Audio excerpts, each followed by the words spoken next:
Viewers, আমরা এখন একটা দাওয়াতে গেছিলাম।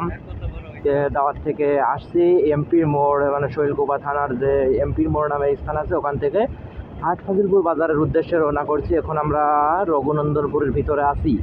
আপনারা দেখতে পাচ্ছেন এখানে গাছের যে সিনারিগুলো কেমন।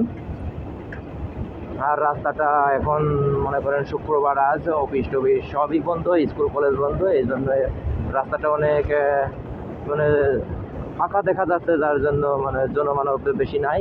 দু একটা গাড়ি টাড়ি মানুষজন যেখানে যারা যাতায়াত করে সেগুলো আছে।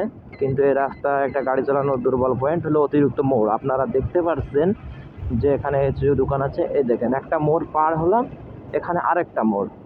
এই জন্য অতিরিক্ত মোড় হলে আপনারা তো জানেন যে ক্লাস চাপতে চাপতে আর গিয়ার কমানো বাড়ানো করতে করতে শিফটিং করতে করতে এ এ বাবু এ বড় মাপের রোড। এখানে কিন্তু বাস চলে এই রাস্তায়।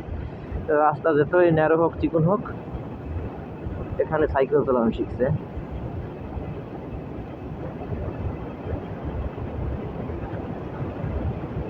এই গাছগুলো নিয়ে আমার একটা ব্যক্তিগত পয়েন্ট আছে, যে এই যে সরকারি যে গাছগুলো আর এখানের নিচে যে ঘরগুলো আপনি দেখতে পাচ্ছেন, একদম একদমই আপনার উপরে গাছ, মানে কোনো ঝড় বৃষ্টি বা কোনো বিরূপ আবহাওয়ার কারণে যদি এই গাছগুলো ভেঙে পড়ে, তাহলে মানুষের প্রাণ যারা এলাকায় আছে তাদের কোনো মাথা ব্যথা নেই।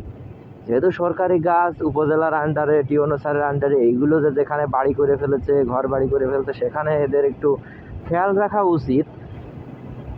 আমি অনেক অনেক জায়গায় দেখছি যে গাছের নিচেই তারা ঘর বাড়ি করে। এই ছাগল,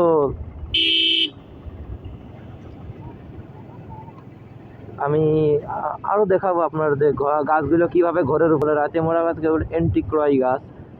এই কড়াই গাছগুলো অনেক মশমশা টাইপের হয়, হালকা বাতাস, সামান্য বাতাস, একটু ঝড়ের প্রভাব পড়লেই এগুলো ভেঙে পড়ে।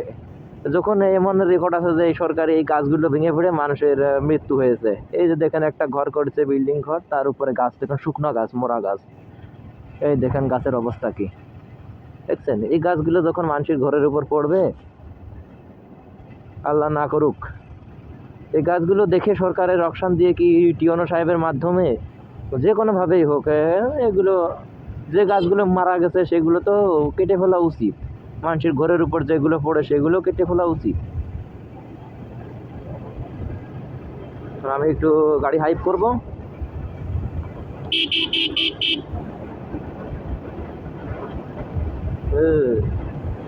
হাসান হয়ে দেখলাম গাড়ির স্পিড।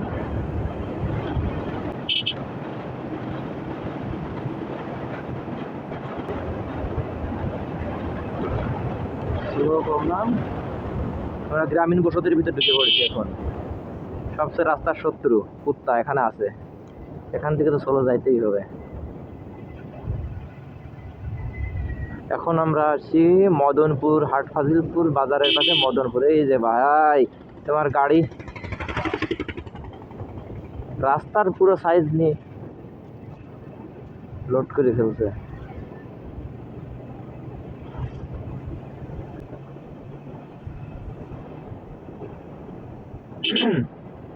মদন গোপালপুর কেন্দ্রীয় জামে মসজিদ এটা। মদনপুর পার হচ্ছি, আর মদনপুর হলো ফাজিলপুর বাজারের সাথে আছে। আমরা এখন হাট ফাজিলপুর বাজারের ভিতর প্রবেশ করার মানে প্রবেশ দ্বারে আছি। এই যে মোড়টা ঘুরবো, মোড়টা ঘুরে দেখবেন এই যে হাট ফাজিলপুর বাজার শুরু। তো ভিউয়ার্স, আপনারা দেখতে পাচ্ছেন এটা ফাজিলপুর মাধ্যমিক বিদ্যালয়, আর তার অপোজিট সাইডে, হ্যাঁ, তার অপোজিট সাইডে আছে হাট ফাজিলপুর প্রাথমিক বিদ্যালয়। এটা হাট ফাজিলপুর জনতা ব্যাংক।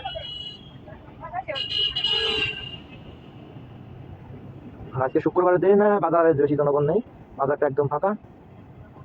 এখানে জনমানবহীন বাজার যেটা বলতে পারেন হাট ফাজিলপুর বাজার। এখন এটা শৈলকুপা থানার ভিতরে একটা ভালো, মানে বাজারটা অনেক অধিক জনগণ সম্মুখ বাজার। এখানে অনেক,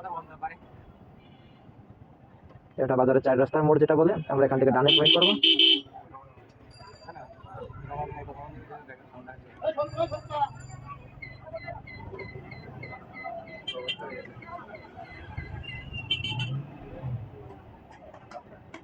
ওই রোহানে,